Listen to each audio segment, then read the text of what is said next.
Hello, and welcome back to Passages 22 YouTube channel. Today we have been pointed in the direction of the book Archetypes, A Beginner's Guide to Your Inner Net by Caroline Myss. We have been directed to page 11, entitled Your Personal Journey. The more you know about how archetypes work, the more easily you can observe their influence on your thoughts, your attitudes, your behavior, and your personal myths and symbols. When you begin to explore your archetypes, questions often arise, not the least of which is, how many archetypes do I have? In this chapter, I'll address the most frequent questions asked about establishing a relationship with your archetypes. How many archetypes and symbols exist in the universe? There are an infinite number of archetypes in the human collective unconscious. Many, like the mother and the healer and the hero, are ancient archetypes that are universal and timeless. Others are new ones that we create as we continue to evolve. Among the new archetypes for the internet age are the networker, the hacker, and the geek. They are expressions of our time and therefore may evolve out of consciousness as rapidly as they popped in.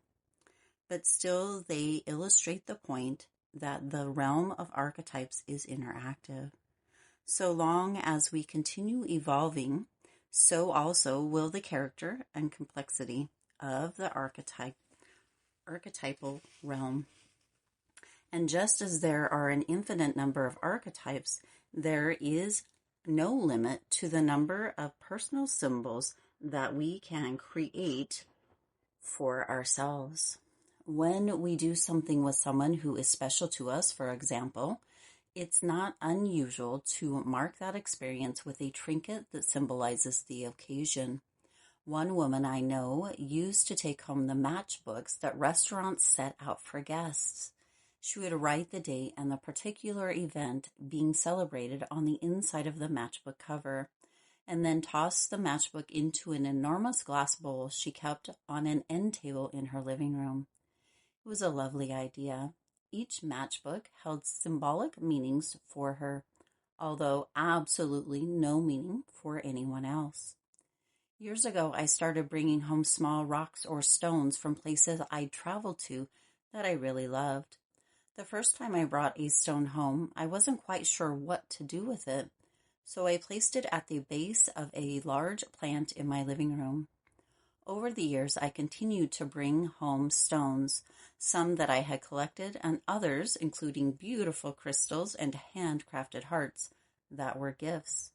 Eventually, a rock garden grew around my favorite plant, symbolizing places and people I loved from all over the world. These stones have absolutely no monetary value, but symbolically, they are priceless to me. We energize our own symbols in life, projecting meaning onto objects, places, and events that are otherwise neutral. A house is just a house until it becomes your home. And then it becomes the container of precious memories as well as difficult ones. Stones, trinkets, artwork, talismans, good luck charms, and religious icons come to represent the power of protection or good fortune. We cannot stop ourselves from engaging in a ritual of investing objects and places with symbolic meaning because we have an inherent need to empower the world around us with significance. Just for fun, next time you go shopping, observe how you make the decision to buy what you buy. You may think that you are heading to the store with a specific item in mind, but unconsciously, you are also in the market for refreshing a certain type of power. When you find something you really like, you are drawn to it not just because the size and color and price are right, but also because it projects the symbolic message you are shopping for. Often the items say fun, or sexy, or successful, or slender, or vibrant. Does the dress or blouse make you feel good?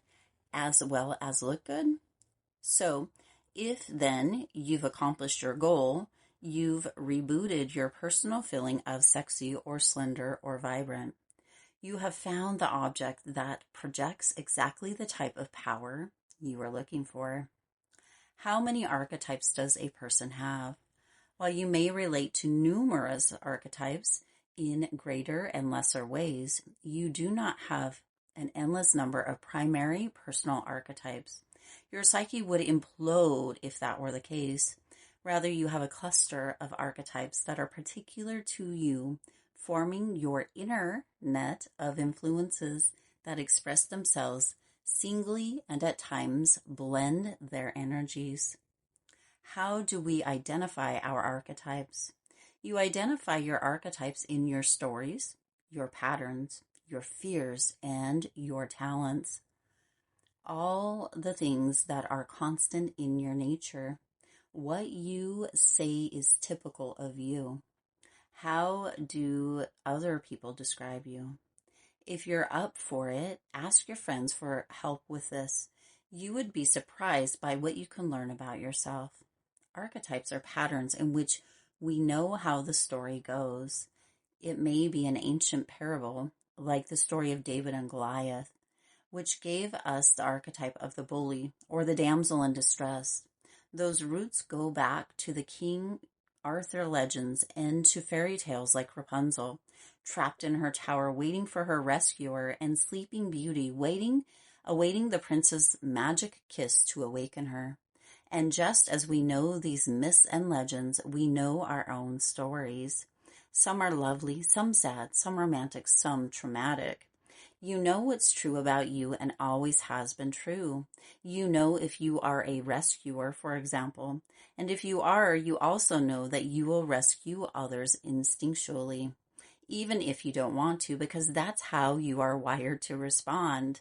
Most rescuers start out rescuing people in return for love.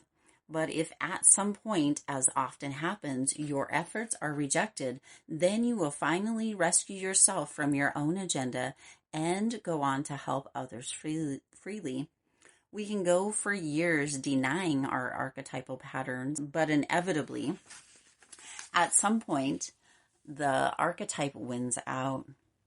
Something forces us to confront the pattern, and with that awareness, we reclaim our power. As you explore the archetypes, you will gain a sense of how they express their characteristic patterns through you, melding the universal, impersonal qualities of the archetype with the specifics of your personality. With practice, you can develop an archetypal eye, an ability to detach yourself so that you can observe your own patterns of thinking and behavior, and clearly see the myths that you live by.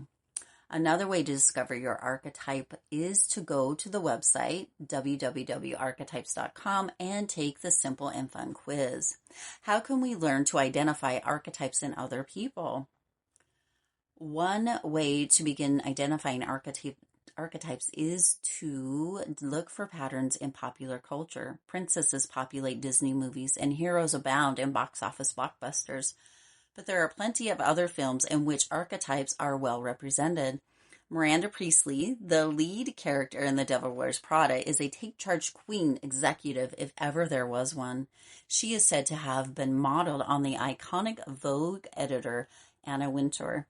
The advocate turns up in the film with regularity, and a classic example is the environmental activist Erin Brockovich in the film of the same name. But there is also Skeeter, the aspiring author in The Help, who writes about racism in the South in the 1960s from the perspective of Black maids working in white households. Abilene and Minnie, The Help, who dare to tell their stories, are rebels. Elsewhere in the culture, we find innovators like Apple's Steve Jobs and Facebook's Mark Zuckerberg, who perfectly embody the visionary archetype, creating whole new worlds in the most cutting edge of fields, technology, and the internet. First ladies like Jacqueline Kennedy, Laura Bush, and Michelle Obama endlessly fascinate us because they represent several powerful archetypes: the queen, the caregiver, and the fashionista. We worship athletes enough to pay them more than many CEOs and encourage our children to become competitive just like them. Watching LeBron James, Derek Jeter, or the Olympic gymnastics inspires awe because they so perfectly embody their archetype. You can also look for archetypes closer to home. Is your boss a number-crunching intellectual or more of a visionary? Is your child an athlete or an artist? How many of your friends are caregivers and how many are rebels? What about those next-door neighbors pestering you to compost? Are they devoted advocates or just aspiring to be green? Observe the archetypes operating in the people you encounter, whether at home, in the workplace, or on the TV screen. And what about the way people represent themselves on Facebook? What archetypes might they be communicating intentionally or without even realizing it? As you become more adept at identifying archetypal patterns in those around you, you will become more comfortable while spotting your own archetypes in action. Do you dream of getting away from it all? That might be your spiritual seeker, a mystic archetype calling you to go on a retreat. Perhaps you suddenly have the bright idea to go back to school. That's your intellectual itching to hit the books. And what about the shadow side of your archetypes? Perhaps the queen in you is butting heads with your equally charismatic king boss, or your children are begging you to stop nagging them. A sure sign the caregiver in you is turning into a helicopter parent. Do we choose our archetypes or can we change them? I love these questions because they suggest that some cosmic force or divine power had something to do with deciding the meaning and purpose of our lives. If we didn't pick out our archetypes, then who did? And even if we did pick them, who organized that opportunity? Was it God? If so, when did that event take place? It would have to have been prior to our birth. My personal belief is that we are born with life assignments, and those assignments are governed by our archetypal patterns. I call these assignments soul contracts. That's also the title of a book I wrote, as well as a focus of my teachings. The archetypes contained in your soul contract govern your relationship to your personal power and to the spiritual power, and are expressed through every aspect of your life. All right, we are going to conclude that passage right there. Thank you so much for tuning into Passages 22 YouTube channel. The passage that we have just covered is from the book Archetypes, A Beginning Guide to Your Inner Net by Caroline Myss. It was from page 11 to page 15. Thank you so much for tuning in. Again, I do hope that it was beneficial for you, and I hope that our paths cross again soon.